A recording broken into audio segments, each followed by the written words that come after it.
Praise the Lord.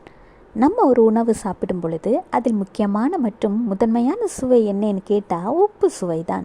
ஒரு உணவின் சுவையை அதிகரிப்பதும் அதன் சுவையை குறைப்பதும் உப்பு தான். ஆண்டவராகிய இயேசு கிறிஸ்து சொல்கிறார், நீங்கள் பூமிக்கு உப்பாயிருக்கிறீர்கள்.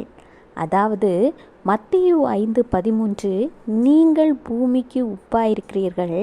உப்பானது சாரமற்று போனால் எதினால் சாரமாக்கப்படும்? வெளியே கொட்டப்படுவதற்கும் மனுஷரால் மிதிக்கப்படுவதற்குமே ஒழிய வேறொன்றுக்கும் உதவாது. உப்பு தன்னுடைய ஸ்தானத்தில் இருக்கும் வரைதான் அதற்கு மதிப்பும் மரியாதையும். தன்னுடைய ஸ்தானத்தை விட்டு மாறினால் அது எதற்கும் உதவாத ஒன்றாக மாறிவிடும். அதாவது குப்பையில் கொட்டுவதற்கு மட்டும்தான் உதவும். இது போல தான் மனுஷங்களாகிய நம்ம ஒவ்வொரு பேருடைய வாழ்க்கையும். ஆண்டவர் நமக்கு தந்திருக்கிற கிருபையையும் ஆசீர்வாதங்களையும் சரியான வழியில் பரிசுத்தமான பாதையில் பயன்படுத்த வேண்டும். நம்மளுடைய தவறுகளினாலும் பாவங்களினாலும் ஆண்டவர் கொடுத்த கிருபையை இழந்து போகும் பொழுது நாமும் உப்பை போல சாரமற்றவர்களாக போயிடுவோம். அதற்கு பின்பு உப்பின் நிலைமைதான் நமக்கும்.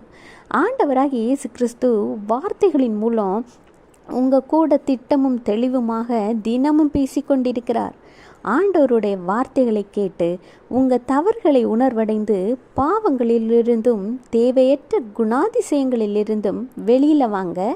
ஆண்டவராகிய இயேசு கிறிஸ்து உங்களையும் உங்கள் குடும்பத்தையும் ஆசீர்வதிப்பார்.